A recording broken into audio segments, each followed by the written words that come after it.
Hi folks, BrickSidious here, back with another LEGO mock video. Here is Star Trek instead of Star Wars, but I built it from Star Wars sets, so that's the tie-in.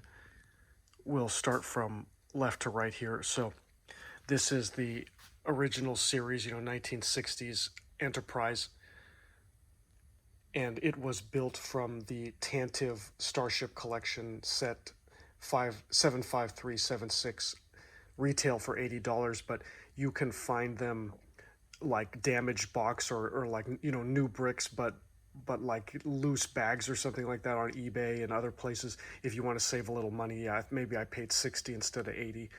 And this mock on rebrickable from the creator Brad Barber. I forget his username on rebrickable, but he's in the a lot of Lego groups on Facebook and whatnot, kind of a mock celebrity.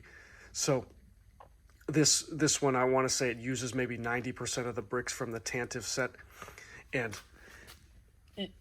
like it captured the spirit of the Enterprise, but I don't think it looks that great. It's just at the time, I didn't have any other Enterprise sets, and beggars can't be choosers. I think this was pretty decent. I think the warp nacelles don't look great, but given the Tantive cylindrical pieces that he had to work with, that's to be expected. It's the best he could do. But I think the saucer looks pretty good. I think the midsection, getting the shape and the angles right, what was clever, and it's fairly solid. So. But I think he definitely outdid himself here with the next one. This is USS Reliant from Star Trek II, The Wrath of Khan, based on the Millennium Falcon starship set 75375. It retails for 85, but again, I could get like damaged box resale, like surplus resale on eBay. I think maybe I paid 60, 65 for it. And here, the scale is a little bigger, you can tell, and it's more detailed. It captures some of the interesting design elements of the Reliant, like with the photon torpedo launcher above the saucer, and the warp nacelles again with the angles and stuff. It's pretty fragile. I mean, I don't fault him. Again, the same designer, Brad Barber. I don't fault him given the constraints he had for the pieces of the set, and I think like white looks a little too weird. I mean, I don't even know what the Star Trek ships are, the color they're supposed to be. In the movies, it looks something in between pure white and Lego bluish gray.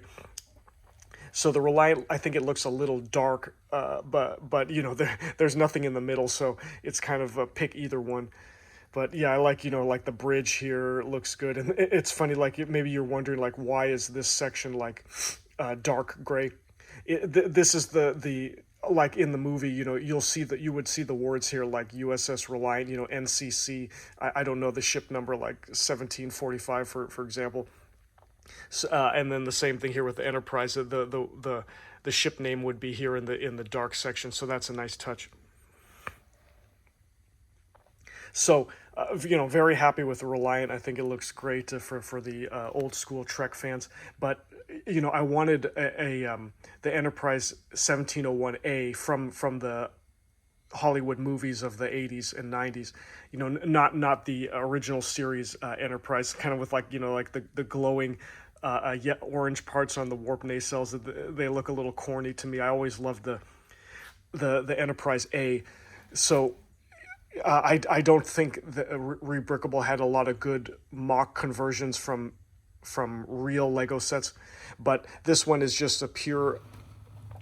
This one's a pure mock from not based on a Lego set. So these are AliExpress bricks, and then yeah. So I didn't know, but unfortunately, I think this Chinese company, they bought the PDF of these instructions and are just unfortunately like ripped off the designer, and they're just selling it themselves. So they include these knockoff bricks, and then you build it at home with the digital instructions. But I mean, like if you're fans of Star Trek, this looks really good. For the 1701A Enterprise from the movies. Again, yeah, in Star Trek II: The Wrath of Khan, these two ships were dueling it out. You can see that the scale's not quite the same. I think Reliant's a little bigger, like the saucer, of Reliant. Like Enterprise is supposed to be like a bigger, like the top of the line capital ship. So I think it's big. It's supposed to be bigger than Reliant, but anyway, yeah, I think this designer, I don't know, I forget the name, but yeah, again, maybe searchable on rebrickable, but it's really nice how a lot of this is studless, and they had some clever techniques to make it like you never see the underside of studs, like the surfaces are well covered, even the ventral side, which is not. I forget if it's the case with the Reliant here. Let's lift her up and see. Yeah, like here you can see the underside are exposed bricks, so that's a little bit of a downside there.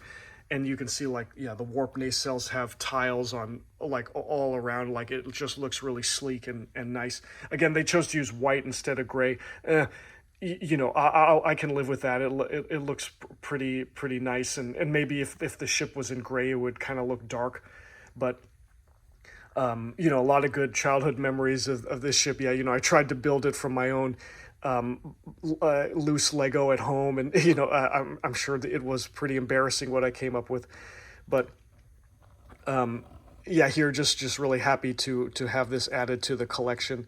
And let me turn it around for you. So you have like the impulse engine here, and the shuttle bay in the back. And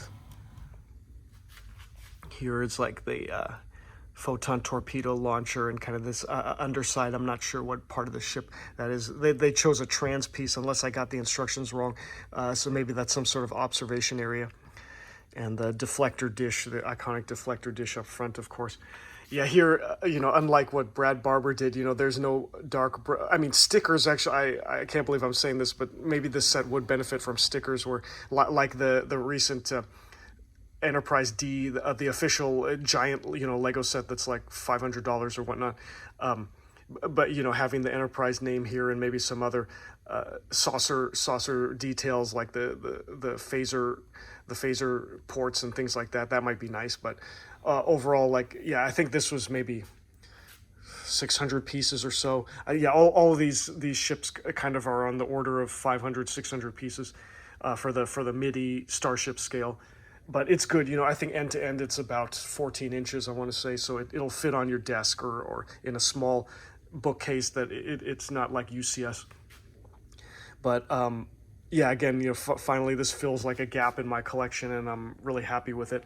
And Reliant too. It's a little, it's a little messier, of course, because the designer was limited to the bricks available in the Millennium Falcon set.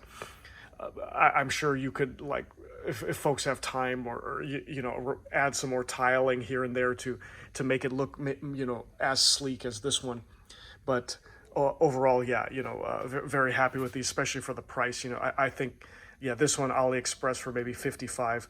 And then again, these Lego sets, if you get discounted ones for around 60, for Star Trek fans, is a pretty good deal. So anyway, hope you enjoyed the video. Thanks for watching, and I will see you next time. May the Force be with you, or I should say, live long and prosper.